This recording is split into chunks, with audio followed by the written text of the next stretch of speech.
டைம்ல அதுக்கு ரொம்ப தூக்கம் வந்துச்சான். ரொம்ப நேரம் தூங்கிச்சான். அந்த வழியா ஒளி சுண்டலி வந்துச்சான். அது சிங்கத்தை பார்த்து ரொம்ப பயந்துச்சான்.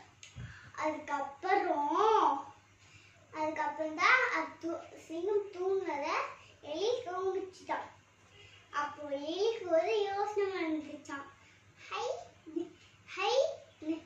சிங்கம் தூங்குது, நம்ம அது மேல போய் நடனமாடலாம் அப்படின்னு சொல்லி அது கிட்ட போய் நடனம் ஆடிச்சான். சிங்கம் தூக்கம் கலைஞ்சு போச்சான்.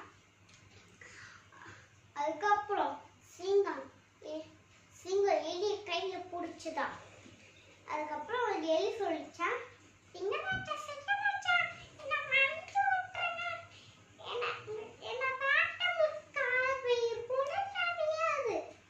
அப்படின்னு. அதுக்கப்புறம் உங்களுக்கு ஏதாச்சும் ஆபத்து வந்தா நான் உங்களுக்கு உதவி செய்யறேன் அப்படின்னு சொல்லிச்சான். அதுக்கப்புறம் சிங்கம் சொல்லிச்சான்,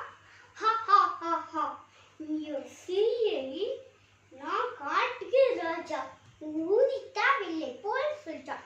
எலி கூட பயந்து ஓடி போச்சான். சில நாள் கழித்து காட்டுக்குள்ளே ஒரு வேடன் வந்தானா. அவன் வீரத்தை வலையிலே குலுக்கி சிங்கம் போகும்போது சிங்கம் மாட்டிக்கிச்சான். அது எவ்வளோ மிக்ஸ் பண்ணி பார்த்துச்சான். ஆனா அத வெளியே வரவே முடியல. அது கடிச்சிடும்.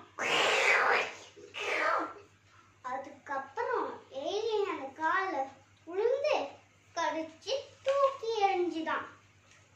அதுக்கப்புறம்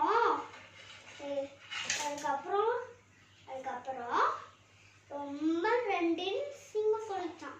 அதுக்கப்புறம்